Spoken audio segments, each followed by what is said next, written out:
ஒரு மனிதன் ஆடம்பரமான ஒரு காரை ஓட்டுவதை நான் பார்த்தேன். அவனுக்கு ஒரு பெரிய வீடு இருந்தது. அதில் ஒரு ஸ்விம்மிங் பூலும் இருந்தது. அவர் விரும்பும் எதையும் அவரால் வாங்க முடியுமாக இருந்தது. ஆனாலும் அவர் முகம் கவலையாகவே காணப்பட்டது.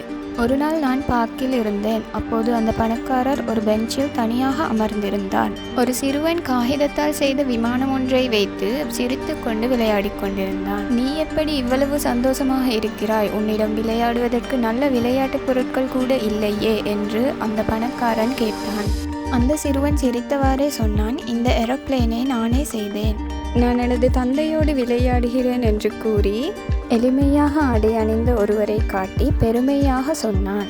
ஆனால் உங்களிடம் அதிக பணம் இல்லையே என்று அவர் சொல்ல, நாம் ஒருவருக்கொருவர் இருக்கின்றோம், அது பணத்தை விடவும் மேலானதுன்னு அப்பா சொல்ல, அந்த சிறுவன் தன் தந்தையிடம் ஓடிச் செல்வதை அந்த பணக்காரன் பார்க்கிறான். அவர்கள் ஒன்றாக கட்டிப்பிடித்து சிரித்து கொண்டிருந்தார்கள். பின்னர் இரவு பணக்காரர் தனது விலையுயர்ந்த பொருட்களை எல்லாம் பார்த்தார்.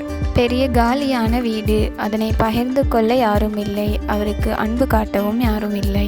மறுநாள் அதே பார்க்கில் அந்த பணக்காரரை பார்த்தேன். அவர் அங்கு குழந்தைகளுக்கு காகிதத்தால் எப்படி விமானம் செய்வது என்று கற்றுக் கொடுத்து கொண்டிருந்தார். அவன் முதல் முறையாக சிரித்தான்.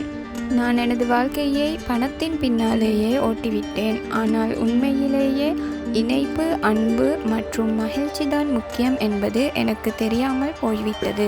இப்போது அவர் தனது பணத்தை மற்றவர்களுக்கு உதவ பயன்படுத்துகிறார். பணத்தை விட அன்பு மதிப்புமிக்கது என்று நீங்கள் நம்பினால் ஒரு லைக் போடுங்கள்.